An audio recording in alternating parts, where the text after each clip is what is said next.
வாங்க மக்களே, இன்றைக்கு நான் உங்களுக்கு இந்த பாஸ்தா எப்படி செய்ய போகிறேன். டியூனாவும் மற்றது வந்து க்ரீன் பீஸும் போட்டு ஒரு பாஸ்தா செய்ய போகிறேன்.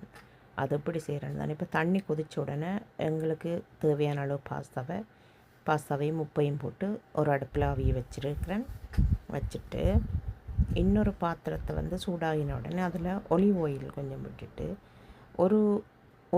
ஒரு சின்ன பூடு அளவு உள்ளி வந்து சின்ன சின்ன நான் கட் பண்ணி அதுக்கு போட்டு இப்போ கொஞ்சம் ஒரு எண்ணெய் கொஞ்சம் சூடாகி பொரிய விடவன் மண்டியில் அவசியம்.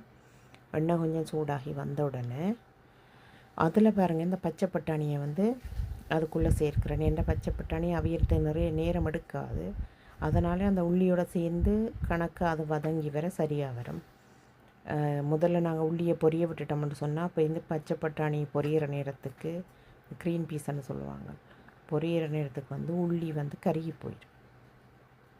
அதால் ரெண்டையும் ஒன்றா சேர்த்து வதக்கி போட்டு அதுக்கு தேவையான உப்பையும் போட்டு வதங்க விட்டுட்டு இப்போ பார்த்திங்கன்னா பாஸ்தா ஒரு 8-9 நிமிஷம் அவிய சரியாக இருக்கும். கரைஞ்சா டேஸ்ட்டாக இருக்காது.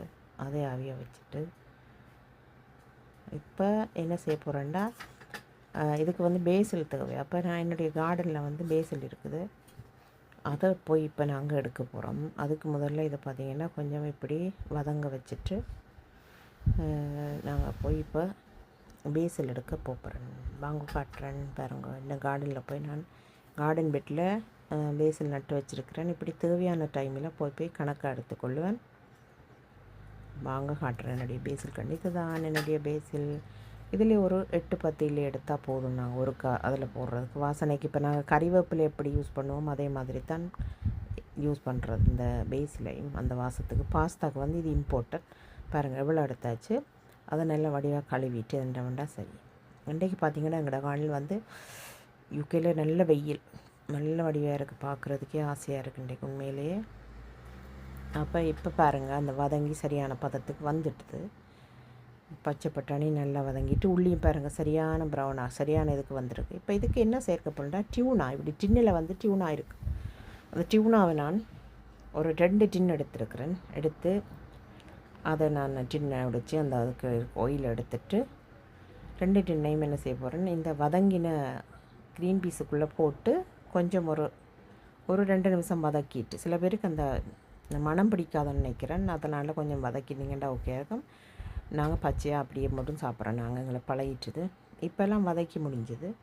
இப்போ பாஸ்தாவை வந்து வடிச்செடுக்க வேண்டியதான். வடிச்செடுத்துட்டு இதுக்கு போட்டு பாஸ்தா போட்டு நல்லா மிக்ஸ் பண்ணணும் வடிவாக. அதோடு சேர்த்து அடுப்பு ஆஃப் பண்ணிவிட்டு, நீங்கள் அது அடுப்பு ஒன்றில் இருக்கணுமெண்டு இல்லை. அதுக்கு பிறகு இந்த பேசிலையும் போட்டு வாசம் கொண்டு வரும். உண்மையிலேயே சொல்லவே வாய் ஊறுது. நீங்கள் செய்து பாருங்கள், ஈஸியான ரெசிபி. இப்போ வந்து நாங்கள் பிளேட்டில் போட்டுட்டு பாருங்கள். அதுக்கு பிறகு என்ன செய்வோம்டா, இதுக்கு முக்கியமான விஷயம் வந்து சீஸ் போடணும். துருவின சீஸ் இப்படி போட்டுட்டு சாப்பிட்டா தான் இந்த டேஸ்ட்டே ஒரு தனி டேஸ்ட்டாக இருக்கும். கண்டிப்பாக செய்து பாருங்கள். குட்டீஸ் எல்லாம் உண்மையில் விரும்பி சாப்பிடுவாங்க. அந்த வைக்கக்கூடிய நேரங்களில் இப்படியான சாப்பாடு உண்மையாக உடம்புக்கு நல்லது. எனக்கு இன்றைக்கி இந்த வெயில் இருக்கே அந்த கார்டனில் இருந்து சாப்பிட்றோனோட ஃபீலிங் என்ன செய்தேன்னு வந்து நாங்கள் சமரன்னு சொன்னால் நார்மலியே இப்படி தான் இருந்து சாப்பிடுவோம் வெளியில் கார்டனில். இதுதான் என்னுடைய லஞ்ச் இன்றைக்கி. நீங்களும் ட்ரை பண்ணி சாப்பிட்டு பாருங்கள் எப்படி இருக்குன்ட்டு கமெண்ட்ஸ் பண்ணுங்கள். தேங்க்யூ.